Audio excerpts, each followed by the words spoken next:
Hi, I'm Jack Berry, and today I am with a fellow Michigan State alum, Harry Bowers, who is a notable golf architect in our state. Our state has a whole bunch of very famous and successful golf architects, and a number of them started out in the business, I think, at Michigan State. Is that right, Harry? I think so. There seems to be quite a few.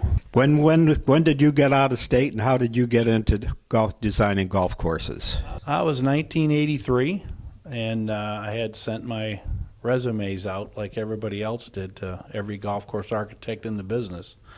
I did go through a dual bachelor degree program, so I did have a degree in turfgrass management as my backup. And Mr. Jones, Robert Trent Jones Sr., used to come out and give a talk to the two-year turfgrass students. Well, I was a four-year student, but Dr. Ken Payne was the head of the program for the two-year program, and he invited me to sit in because he knew what I wanted to do. And the second year, I kind of boldly went up and shook Mr. Jones's hand and slipped him a resume, and I doubled down by sending one to the office in Montclair, and I guess it was February. I hadn't even finished my last two courses in landscape architecture, and I got the call and went out to New Jersey and never looked back. I never did finish the last two classes. I've got my degree in turf, but not in landscape architecture. So what was the first project that you worked on for Robert Trent Jones? Roger Rule, which was our senior architect and really my mentor, and Roger was pretty territorial. So I started out in mostly renovation, but it's Robert Trent Jones Sr., so I got to work on Baltusrol and Aronimink and Malone Golf Club up in New York, and it was fun. I mean, I was a dream job, even though it was renovation. But the first job that I got as far as working on a new course was Treetops.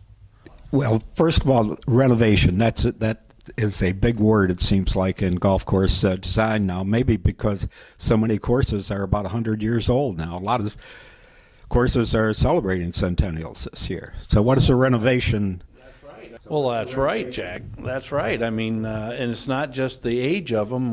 We've experienced a little bit of a decline. Probably the last 8 to 10 years, renovation has kind of taken over the business, really. I know in 2010, 2009, 2010, there were architects that couldn't even find a job.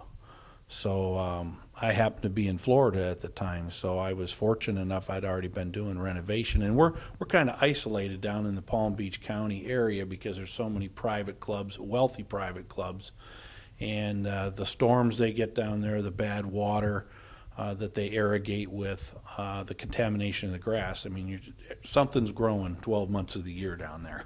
So I kind of got to be a specialist in renovation, and of course it all went back to my early years with Jones, because that's what I did for Mr. Jones for the first 2 years, was strictly renovation. But then at Treetops, there's a brand new property up there. Well, Roger kind of came to me and said, boy, this is some of the most fantastic topography I'd ever worked with. And he said, you're from that area, so you need to be involved in this project. So I was, of course, ecstatic. I mean, this is great. And by the way, I still to this day think that Roger Rule, which was probably one of the best I ever saw at routing a golf course, particularly if it had topography on it. He was an engineer from Yale by trade, and civil engineer, and boy, he could route a golf course. He was just a master at it. I still think that routing is fantastic. Well, when you stand up there where Robert Trent Jones said, what do you want to name the course, was Treetops. That's all you can see from here. Now, what was it like going through all those trees? Well, it was tough, I'll tell you. And I remember, I can't remember who it was, but somebody from the resort that worked there, and I think they kind of were involved in the ski operation. And they had a lot of the beech trees up there. And I don't know if they were really bear claw marks on these beech trees or not, but this guy from Treetops was telling Roger, Well, that's where the bears climb up, and they're clawing up. And everywhere we looked, we'd see those. And Roger was always kind of, is he telling the truth? Well, I know they have bears up here, but I lived in Traverse City, but I didn't really know, and I still don't know if it was true or not. But he had Roger thinking, and Roger was like 6'4". He was high stepping through the woods, I tell you. So how long did your job last up there at Treetops? Well, I can remember, Roger and I started flagging trees in the winter. There was snow on the ground, and a lot of it, because once they started clearing, some of the bulldozer operators would say, how in the hell did you get those flags so high up in the trees? Well, we were standing on 3 feet of snow when we were marking them, and both Roger and I are both tall, so we'd always mark them high. But I remember we started flagging the trees, and in those days, that's what you did. One guy went down one side of the fairway, and the other guy went down. You had stakes were the center line, and you just kind of made your way through, and any good specimen trees you tried to work around, and sometimes you'd shift holes or green complexes to take advantage of better trees. But yeah, it probably took 2 weeks anyway. And then what? When they start clearing, how long does that take? I think it took us all summer to build that golf course. I remember, and like I was saying to Art, I've got a picture somewhere of me and Mr. Jones on one of the tees, and you can see where it was hydro-seeded and hydro-mulched.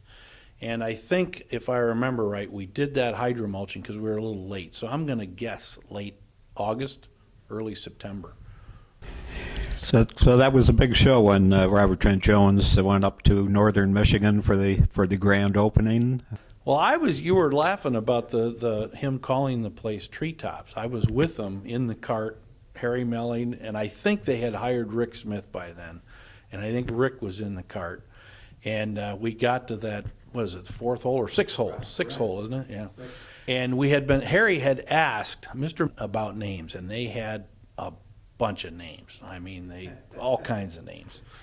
And I'm just sitting listening. I've got no input at all. When you were with Mr. Jones, he had the stage, and we were going on maybe like the fourth hole. We're in a cart, and I said, "So what are you thinking, Mr. Jones?" He said, "Well, I have to keep names simple. People like simple names. They need to roll off." And he said, "Everything they're putting out there is too complicated." And it was in the fall, so bam, we get to that par 3, and that's all you could see were the fall colors down there in that valley. And classic Jones, he just turned to Harry Melling and says, "I've got your name, Treetops." And that was, the rest is history, yeah. Sensational. Now, people like, younger people these days don't know Robert Trent Jones from, Robert Smith or anything. But it's a shame. But that name lives on. I mean, what a great golf course name. Well, the resort was Sylvan Resort, and that was the ski resort. Yes. And then it became Sylvan Resort, or Treetops at Sylvan Resort. Yeah, you're right. It was Sylvan Resort. Now it's just Treetops. You can't come up with a better name. Well, working for Mr. Jones was, just a dream. And I traveled all over the world with him the first 3 years, 2 or 3 years. Sometimes I felt like the valet, but it didn't matter because he would tell stories, and I asked a lot of questions. Matter of fact, I remember one night he invited me over to the house, and he had a garage in Montclair. His garage was really an office for him, and it was a cluttered mess. I mean, there was stuff everywhere.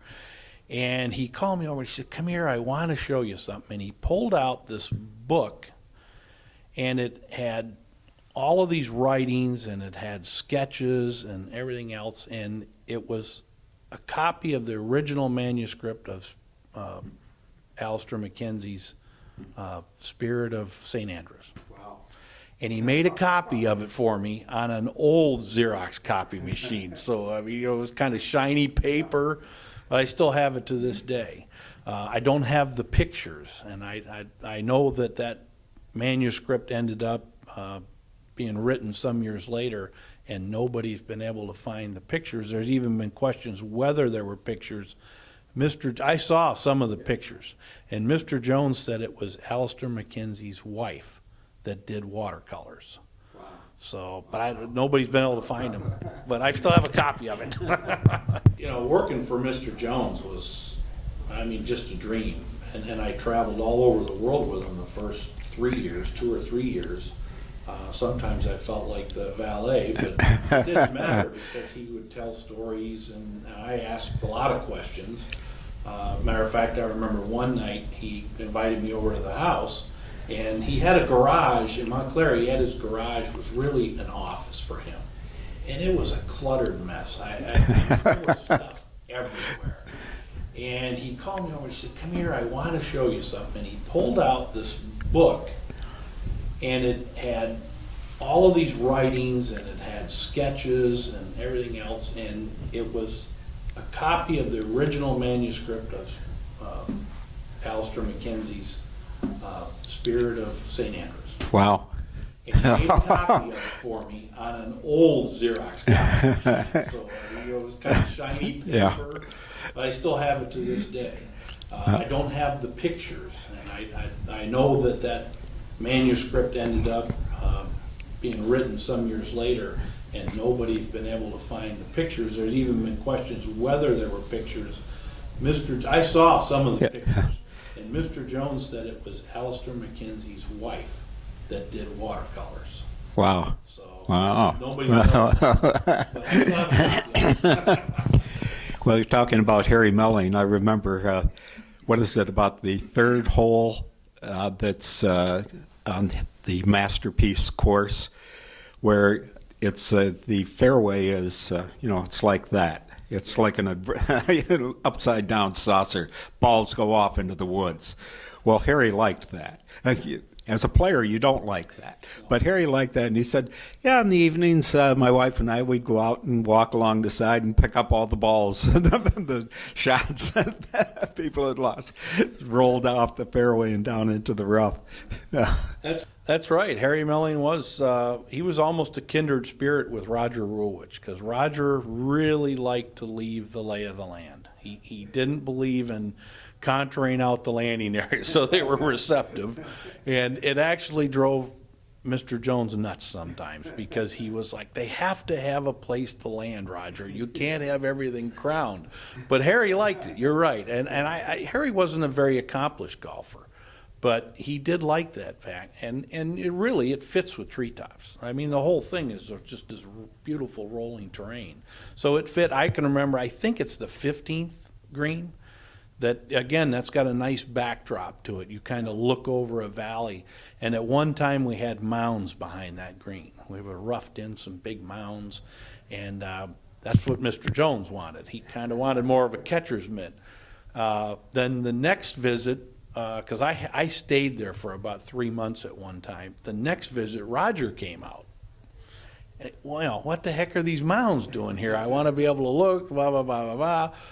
Well, I'm doing what Mr. Jones wants. Roger, I know you're the senior guy, but I'm doing what, guess who comes out the next day? Harry Melling. Harry Melling's with Roger. And Harry Melling says, I think Roger's right. Let's get rid of those mounds. We're looking over these. So, he was involved. He wasn't there often, but when he did come out, he was involved, and he had something to say, and by golly, you better listen. After the Jones course, when Rick talked them into hiring Tom Fazio to do that course, and then a Rick course besides, and Harry said he liked the Jones course better because it made he had to play better, made him play better, and he enjoyed that more. And I think I remember him saying that a few times, Jack. I really do. He like I said, he didn't come out that often, but when he came out on that golf course, and he took notes, and he would tell me, I'm thinking of this and that. You run it by Mr. Jones, but this is what I want. So it was a collaborative effort, and he was a great owner. Jeez. He was terrific. He went far too soon. Yes, very unfortunate.